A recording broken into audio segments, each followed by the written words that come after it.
में धन कर दो। तो वैसे के भक्ति से भरे वचन सुनकर भगवान प्रसन्न हो गए। महाराज जी ने शरणागत और शरणागत है वो उसकी इच्छा अनुसार पर देकर वहां से अंतर्ध्यान हो गए। तब वैश्य ने नौका पर चंडाल को भरी हुई देखा। तब कहा कि सत्यनारायण भगवान की कृपा से मंचा पलटा हुआ सहित यथाविधि पूजन करके सत्यनारायण भगवान की कृपा से अत्यंत प्रसन्न हुआ और सतगुरु के नाम को जोड़कर अपने देश की ओर चला। साधु ने जमाता से कहा कि हमारी नगरी को देखो और अपने धन के लक्ष्य दूत को नगर में भेजा। दूत ने नगर में जाकर वैश्य स्त्री को देखकर हाथ जोड़कर नमस्कार कर अनुकूल वचन कहे। वैश्य जमाता तथा बंधु बांधवों सहित नगरी के समीप आ गए हैं।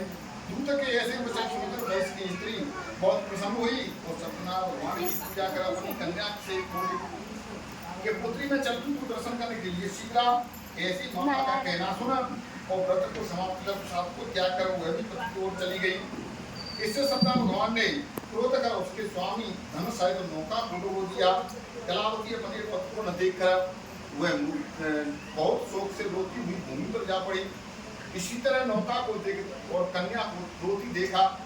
वैश्य ने भयातुर होकर कहा यह क्या आश्चर्य हुआ। सारे नाप वाले भी चिंता करने लगे। तब कलावती लीलावती अपनी कन्या को देख अत्यंत बेचैन हुई और विलाप करने लगी। करती हुई बोली अपने पति से बोली कि अभी नाव सहित वह कहाँ छिप गई। मैं नहीं जानती कौन देवता की कोप से नाव रही गई है। सत्यनारायण भगवान माता में पहुंच जा सकता है। यह स्वजनों के साथ अत्यंत विलाप करने लगी। लीलावती कन्या को गोद में लेकर रोने लगी और कलावती कन्या ने जो स्वामी को न पा दुखी होकर खड़ा लेकर सती होने का निश्चय किया।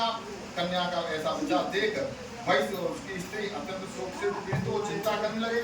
या तो सत्यनारायण भगवान ने नौका को हर लिया तो मैं उनकी माया से मोहित हो गया हूँ। मैं धन और ऐश्वर्य के अनुसार सत्यनारायण भगवान की पूजा करूंगा ऐसा अपना मन सबको बुलाकर कहा और दंड के समान बार बार भूमि पर गिर कर सत्यनारायण भगवान को प्रणाम कर तो किया। तो तीनों के पालन करने वाले सत्यनारायण भगवान प्रसन्न हुए। दया से पूर्ण होकर साधु से बोले तेरी कन्या प्रसाद को देख छोड़कर पति को देखने चली गई। इसलिए कन्या का पति अदृश्य हो गया और प्रसाद घर जा प्रसाद खाकर लौट आए तो तेरी कन्या का पति मिल जाएगा। आकाश से ऐसा वाक्य सुनकर प्रसाद खाकर आई तो कलावती अपने पिता के पास गई और कहा अब घर चलो और क्यों देर करते हो।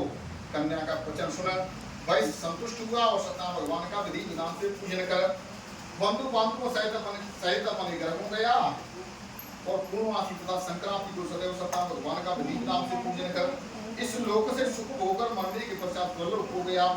श्री सिकंद कुमार रेवा कथायाम चतुर्थो अध्याय श्री हरे नमः। जी बोले हे श्रेष्ठ बोलो अब आगे की कथा कहता हूँ। प्रजापालन ने तुंगत नाम का राजा था। उसने भी सत्यनारायण भगवान का प्रसाद त्याग कर और उसको पाया एक बार वन में जा अनेक प्रकार के पशुओं को मारकर वह बर के पेड़ के नीचे आया। भक्ति भाव से बंधुओं सहित ग्वालों को सत्यनारायण भगवान का पूजन करते देखा। राजा देखकर भी अभिमान से नवा गया नमस्कार किया। जब सब ग्वालों ने सत्यनारायण भगवान का प्रसाद राजा के समीप रहकर उन्हें अपनी इच्छा अनुसार प्रसाद को खाया। वो राजा प्रसाद को त्याग कर बौद्ध को पहुंचा। उसके 100 पुत्र तथा धन धान्य आदि सब नष्ट हो गए। भगवान ने यह सब किया ऐसा मेरा विश्वास है इसलिए वहां जाता हूँ जहाँ भगवान का पूजन होता है। ऐसा मन में विचार की वह ग्वालों के समीप गया। तब उसने सब भक्ति भाव श्रद्धा से सत्यनारायण भगवान का विधि पूर्वक पूजन किया। वह राजा सत्यदेव की कृपा से धन और पुत्रादियों से युक्त हुआ तथा संसार में सुख होकर मरने पर शत्रु हो गया। जो मनुष्य इस परम दुर्लभ सत्यनारायण भगवान का व्रत करता है और भक्ति भाव से फलदायी पुण्य को करता है भगवान की कृपा से उसको धन ऐश्वर्य प्राप्त होता है। निरंतर पाता है बंदी बंधन से छूटता है भय मुक्त हो जाते हैं। इसमें संदेह नहीं कि मनचा फल भोगकर अंत में सत्य लोग को पाते हैं। हे विप्रो ये आपसे सत्यनारायण भगवान का कहा जिसको करके मनुष्य सब दुखों से छूट जाता है। विशेषकर कले हुए सत्यनारायण भगवान की पूजा फलदायी है। भगवान को कोई काल कोई सत्य कोई ईश्वर कोई सत्यनारायण कोई सत्यदेव कहते हैं। वह अनेक रूप धारण कर सबकी इच्छाओं को पूरा करते हैं। कलयुग में विष्णु से दान किया हुआ सत्ता भगवान का प्रभु जी भगवान का रूप होगा, तो सब इच्छा पर प्राप्त करेगा। ये ऋषि जो इसको नृत्य पढ़ता है और सुनता है, सत्य भगवान की पूजा से उसके सब पाप नष्ट हो जाते हैं। जिन्होंने पहले सत्यनारायण भगवान का व्रत किया है, मुनि सब की अगले जन्म को कहता हूँ तो ना गए, अगले जन्म इतनी देर और लगेगी, हमारे बड़े हुए तो आ गए कैसे बैठे मानो जाओ तुरंत वो सेरम दिख रहा हूँ और इतनी तो और रहेगा मालूम आ रहे तो ना रे जे आ रहे चलो जिन्हीं की जे आ रहे हैं तो बनी की हिसाब से करेंगे, जल्दी करते हैं।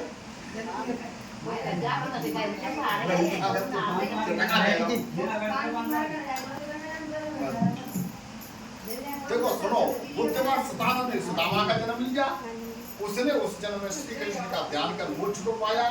लगड़ा पीठ राजा हुआ जो उस जन्म में राम की सेवा कर मोक्ष को प्राप्त हुआ। पुरकाम नाम का राजा दशरथ हुआ, वह भी रामचंद्र की सेवा कर वैकुंठ को प्राप्त हुए। धर्मात्मा सत्य प्रत्यय के साधु मूर्ति बने, जिसने अपने पुत्र को आरे से आधा चीर कर और कृष्ण भगवान को देखकर मोक्ष को प्राप्त किया। महाराज तुंग स्वामी बने हुए, जिन्होंने भगवान के सब भक्तों के कर्म कर मोक्ष को प्राप्त किया। इत श्री श्रीदम पुराणे रीवा कृष्ण सतमतायाम पंचमो अध्याय श्री हरि नमः बोले सदा भगवान की जय। सच्चिदानंद रूपाय विश्वोत्पत्त्यादि हेतवे तापत्रय विनाशाय श्री कृष्णाय वयं नमः। राम राम। चलो जिनको तस्वाय हो गया